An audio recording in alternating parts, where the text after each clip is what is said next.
2020 সালে র্যাবের তৎকালীন অভিযানে এক সাহসী উদ্যোগে আত্মসমর্পণ করেছিলেন বাঁশখালী, কুতুবদিয়া ও মহেশখালীর 127 জন জলদস্যু।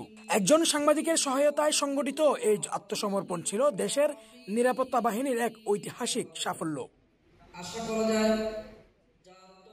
আসন্ন ঈদুল আজহা উপলক্ষে চট্টগ্রামের র্যাবের মহাপরিচালকের পক্ষ থেকে 127 জন জলদস্যু আত্মসমর্পণকারী সদস্যদের হাতে তুলে দেওয়া হয় ঈদের শুভেচ্ছা ও উপহার সামগ্রী। স্বাভাবিক জীবনে ফিরলেও এখনো মামলার জটিলতা, কর্মসংস্থান সংকট এবং সামাজিক গ্রহণযোগ্যতার অভাবে চলছে না তাদের সাধারণ জীবন।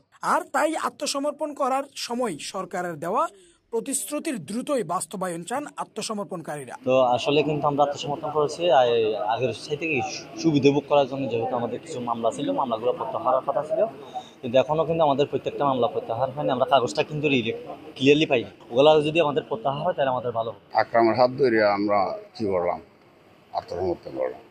করার পরে উনি আমাদেরকে বলছিল যে ঠিক আছে, আপনারা আত্মসমর্পণ করলে আর্থিক সহযোগিতা এবং মামলা মোকদ্দমা যেটা আছে আপনারা হয়রানি হচ্ছেন, এগুলো সব প্রত্যাহার করে দেবে সরকারকে। আমি আচ্ছা ঠিক আছে। তখন কিন্তু আমাদেরকে এখনও পর্যন্ত আমাদের মামলা, এখন আমি 27-28টা মামলার হাজিরা দিই।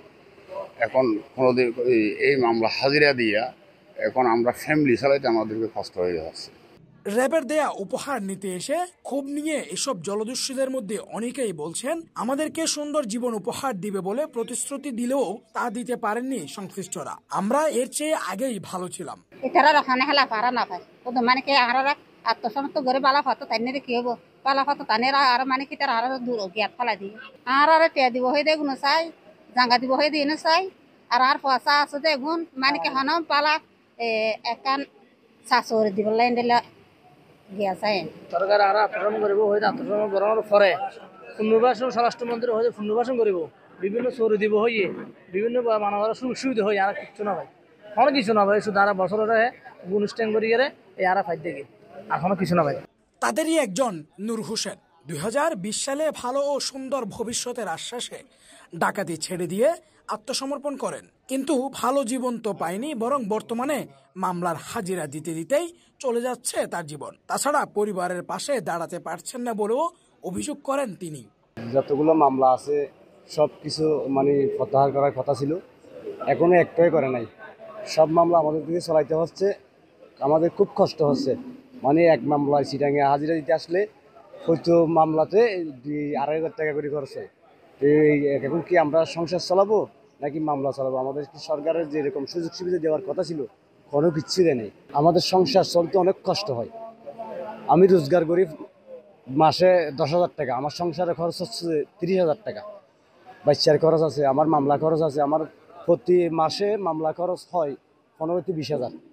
যে আশ্বাসে এ সকল জলদস্যুরা আত্মসমর্পণ করেছেন, তাদের সেই প্রত্যাশা যেন বজায় রাখে, তারা যেন সুন্দর জীবনে ফিরতে পারে, তারই দাবি জানান আত্মসমর্পণে সহযোগিতা করে সেই সাংবাদিক। বিরোধী গ্রুপটা খুব শক্তিশালী, সেই শক্তিশালী গ্রুপটা কিন্তু তাদেরকে নানা সময় নানাভাবে হয়রানির চেষ্টা করে, মিথ্যা মামলায় জড়িয়ে দেওয়ার চেষ্টা করে। এখনও প্রতি রাতে আমার কাছে ফোন আসে, নানাভাবে থানায় একটা মামলা হলে সবাই আতঙ্কিত হয়ে যায়, কোন দিকে না কোন দিকে তাদের নাম চলে যাচ্ছে।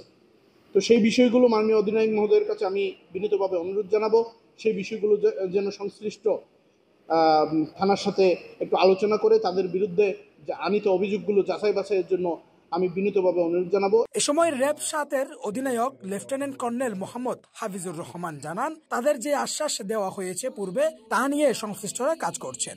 তাছাড়া তাদের বিরুদ্ধে মিথ্যা মামলা দেওয়ার যে অভিযোগটি উঠেছে তা নিয়েও আমরা কাজ করছি। এই বিষয়ে আপনারা নিজেরা আপনাদের চেষ্টা অব্যাহত রাখুন। আমাদের সাংবাদিক ভাইদের মাধ্যমে আমাদের প্রশাসন, স্থানীয় জনপ্রতিনিধি এবং স্থানীয় প্রভাবশালী ব্যক্তিবর্গ যারা আছে তাদেরকে বিশেষভাবে অনুরোধ করব যাতে আপনাদের একটা কর্মসংস্থানের ব্যবস্থা করে দেন। কারণ এটা কর্মসংস্থান করাটা একটা সামাজিক ব্যবস্থাপনা। এই ব্যবস্থাপনার মধ্যে আমরা অনুরোধ করতে পারি, বাট র্যাবের নিজস্ব কোনো ফ্যাক্টরি কারখানা নেই যেখানে আপনাকে কাজ দিতে পারবো। আমরা আমাদের অংশ যেটা করেছি, আপনাকে অ্যাটলিস্ট একটা বিপদে ছিলেন সেখান থেকে ফেরত নিয়ে আসার জন্য চেষ্টা করেছি। এটা আল্লাহ তাআলার রহমত যে আপনি এখন সুপথে আছেন। আত্মসমর্পণের সময় সরকার ঘোষণা করেছিল যে কোন কোন মামলা থেকে আপনাদেরকে অব্যাহতি দেওয়া হবে, কোন ধরনের মামলা থেকে। এই বিষয়টা নিয়ে আমরা কার্যক্রম পরিচালনা করছি। পথভ্রষ্ট থেকে ফিরে আসা এই মানুষদের পাশে দাঁড়ালে সমাজ যেমন নিরাপদ হবে, তেমনি জেগে ওঠে নতুন আশার আলো। এই প্রত্যাশা সবার। আবাদুল হক, সিটিজি নিউজ, চট্টগ্রাম।